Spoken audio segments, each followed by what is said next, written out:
La clase número 9 tiene como objetivo el desarrollo del texto de Gibson y Faletti. Este texto está puesto a propósito del análisis sobre el Estado, la nación y el territorio que nos propone la segunda parte de la materia, y nuestra idea particular es poder repasar los orígenes del federalismo argentino a través de este texto, siempre teniendo en cuenta primero la noción clara sobre lo que significa un Estado federal, esta forma vertical de división del poder, con un Estado central que retiene para sí ciertas potestades, mientras que las subunidades, provincias y estados hacia el interior se mantienen con ciertas potestades también, es decir, hay algunas delegadas y otras que no son delegadas, es decir, coexisten un Estado central con subunidades. Este texto agrega una dimensión clara sobre el conflicto interprovincial. Esto tiene que ver en primera instancia, con el repaso que van a hacer Gibson y Faletti sobre la teoría de Riker, que es la primera teoría acabada sobre la formación de los estados federales, y además con que repasan esta teoría para poder decir, bueno, no se ajusta al caso argentino, pero siempre teniendo en cuenta esta suma que se le hace sobre el conflicto interprovincial. Por un lado, la teoría de Riker es insuficiente para explicar nuestro sistema y además de que es insuficiente, no contempla el conflicto interprovincial que en nuestro caso ha sido clave. Entonces esas dos cosas siempre presentes. Además, lo que va a decir Gibson y Faletti es, bueno, nosotros estamos ante la formación de un sistema federal, pero no solamente estamos decidiendo qué sistema de gobierno nos vamos a dar, cómo vamos a dividir el poder en el territorio, sino que también estamos enfrentándonos a un proceso de unificación nacional, después una decisión sobre la adopción de un sistema federal y como tercer punto es el grado de centralización que va a tener este sistema. Entonces este proceso de formación del Estado federal es complejo y por lo menos tiene estas tres patas que Gibson y Faletti nos van a querer mostrar durante todo el texto. Entonces, en una primera parte se va a repasar la teoría de Riker sobre la formación de los estados federales, que hace alusión a la formación del Estado federal de Estados Unidos. Entonces, obviamente va a tener una mirada centrada en esas características y en esa forma. Luego va a venir Stepan a decir, bueno, hay otras maneras de formar estados federales, no es la única la de Estados Unidos, y entonces haciendo alusión a, por un lado, la teoría de Riker, la crítica que le hace Stepan a Riker, y lo que sabemos que distingue a nuestro sistema con el sistema estadounidense es que Gibson y Faletti van a realizar o empezar a realizar su análisis sobre la formación del Estado federal argentino, dividiéndolo en 5 etapas y además con la cuestión clave sobre el conflicto interprovincial que va a hacer que se pueda establecer o analizar el periodo de formación del Estado federal argentino a través de 2 continuos. Uno es el centralizado, descentralizado, es decir, el tipo de Estado federal que vamos a tener, si está centralizado, es decir, fuertemente centrado en el Estado central, valga la redundancia, o si tiene una descentralización interesante, prudente, potente, y el segundo continuo va a ser la hegemonía y la pluralidad, es decir, Gibson y Faletti complejizan el proceso,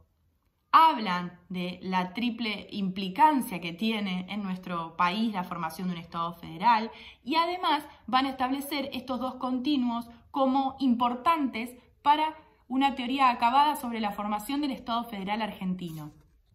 Estas 5 etapas a las que se refieren Gibson y Faletti van a estar marcadas por lo que decíamos en cuanto al establecimiento de estos 2 continuos. ¿Cómo vamos a diferenciar las etapas no solamente a través de los años, de los personajes y de las batallas que va a mencionar el texto, sino siempre teniendo presente el continuo centralización, descentralización, pluralidad, hegemonía? Estos 2 continuos van a cruzar estas 5 etapas y van a ser fundamentales para que podamos entender, más allá de los años y de los hechos puntuales, cuál es el proceso en cuestión, el proceso que intentamos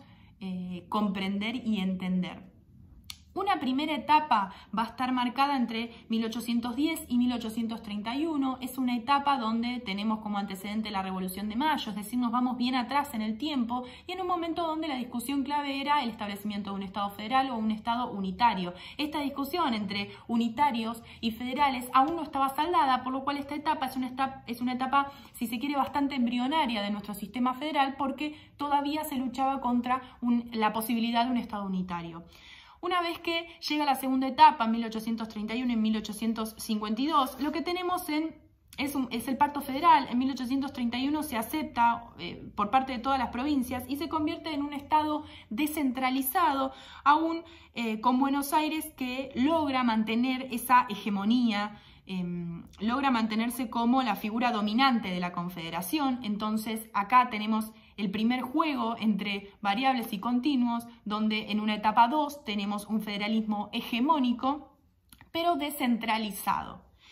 Esto cambia en la etapa número 3, que va desde 1853 a 1880. ¿Por qué? Porque en el año 1852 tenemos la caída de Rosas en manos de Urquiza, y esto va a explicar, como les decía, no solamente el nombre de la persona, de la batalla, sino empieza a mostrar por qué declina de algún modo en ese momento el poder de Buenos Aires. En 1853 se va a firmar una constitución que a la que Buenos Aires no adhiere. Esto es claro y es fundamental. Buenos Aires está diezmada en su poder, pero sigue manteniendo esa centralidad porque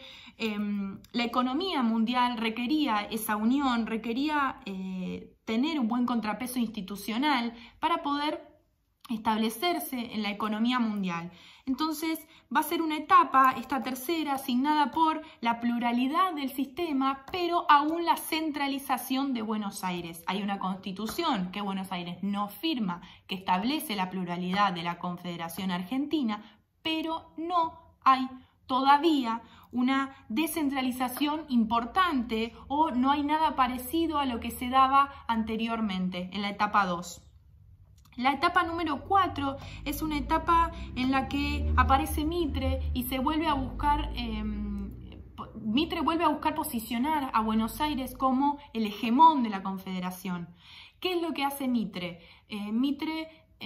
establece una serie de modificaciones, y a partir del establecimiento de estas modificaciones y creación de instituciones firma la Constitución, esta que Buenos Aires no había firmado en 1853, y se vuelve a posicionar como el hegemón. Tenemos un federalismo hegemónico y plural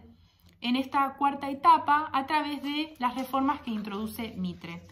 La última etapa que nosotros tenemos, que es la etapa que va entre 1868 y 1880, es una etapa caracterizada por una Buenos Aires fuerte, pero unas provincias que empiezan a reaccionar al poderío de Buenos Aires a través de la creación de algunas instituciones,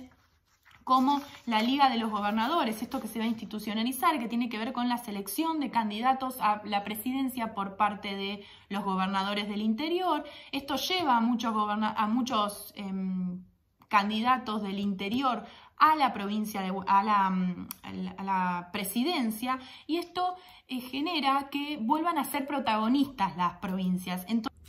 es interesante e importante entonces quedarnos con esta quinta etapa en la que se puede establecer el federalismo plural centralizado a través de la coalición o la alianza que se genera entre las provincias del interior y la fase disidente anti-Mitre de Buenos Aires,